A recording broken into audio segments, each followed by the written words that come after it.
Greetings, fencers. So here we come to episode 2 on Fiore's Flower of Battle. Today we're looking at movement and footwork. As we saw in the previous video, motion and speed is an important thing to Fiore, as we saw with how he talked about the grappling guards.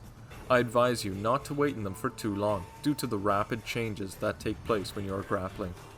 This mirrors the advice we're given by Lichtauer in the Zettel section on guards. But first of all, one should not lie in these for too long, because Lichtauer has a proverb: who lies there is dead, and who moves is still alive. And this relates to the guards. A man should rather move with fencing attacks and techniques than waiting in the guards. Fiore also mentions speed and quickness of hand and foot in the goals of grappling and dagger, and frequently states stepping offline in his plays. First, we'll look at the steps. The first two words we'll look at is Accressere, which translates to increase or advance, and Discresse, which means decrease or withdraw. Now there are two different ways to interpret these words. One is distance to your opponent, the other is distance to yourself or your stance. You will end up with all the same movements, but different words covering some of them. Because this is explained in the guards section, I'm going to go with the distance to yourself interpretation. An accressere or increase is any time you increase your stance, literally widening the distance between your feet. This refers to a single foot at a time, but can be used with the front foot or rear foot. You'll find it all throughout the manuscript. Quickly advance your front foot off the line. This movement can be done in any direction to prepare different attacks, covers, and movements, and is especially important for smaller fighters to be able to reach their opponents. And it can be done at a larger distance with an attack to be equivalent to a half or full lunge. We can also increase our stance with the rear foot. It can be used to prepare different actions, especially defensive. Then discresse, or decreasing, is any time you tighten or decrease your stance. If your opponent strikes to your leg, withdraw your front foot. Here it's used to keep the leg safe. And we can also decrease our stance with our rear foot. This is called a gathering step in some systems. It allows us to increase the range of our next attack by having our rear foot closer to our opponent. In order to move around with one foot leading, we want to increase our stance, then decrease it. Increase, decrease. This allows us to maintain stability and not get caught with our feet together. Always ensure that the front foot and knee are pointed forward in general motion, and that your shoulders remain over your hips.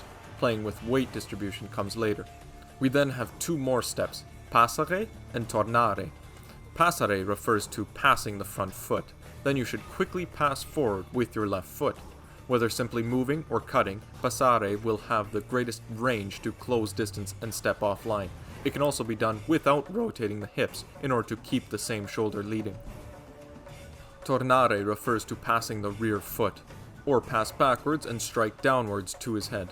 This can be done in movement and to greatly increase the distance from an opponent in order to stay safe. And like Passare, it can be done in different forms. Check out my video on distance management drills in order to practice these movements, linked below. Fiore also gives us 3 turns of the body, the first being Volta Stabile, or stable turn.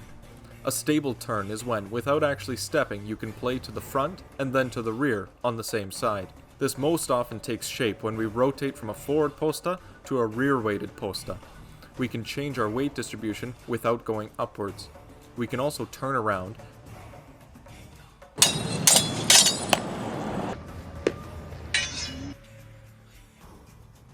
and use it to apply pressure in wrestling. As well as you can use an increase before it in order to help keep balance. Next is Mezza Volta, or half turn.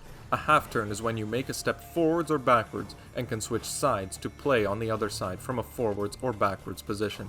This is tied to the Passare and Tornare, and is ensuring that your shoulders and hips rotate with the foot, leading to your body facing a different side. This will be used with both the transitions, movement, attacks, covers, and applying pressure in wrestling. Finally, the last turn is Tutta Volta, meaning full turn. A full turn is when you circle one foot around the other, one remaining where it is while the other rotates around it. A full turn allows us to face the other direction. In a 3D environment and context, that is very important with multiple opponents or a battlefield situation, but this movement will also take place when wrestling and with a sword, anytime you circle around them.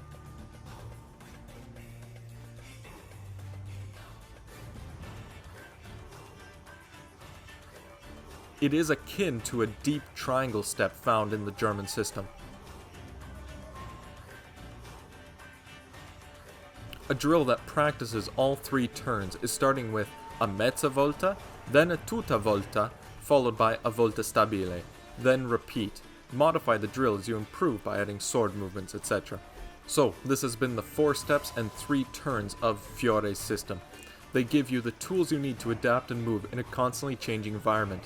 If you're interested in seeing an in-depth video on primary source footwork, then I'd highly encourage you to check out Sprechfenster Blog's 7th Hausbuch episode, really a one-of-a-kind video on movement of medieval fencing, based on the manuscript 3227A.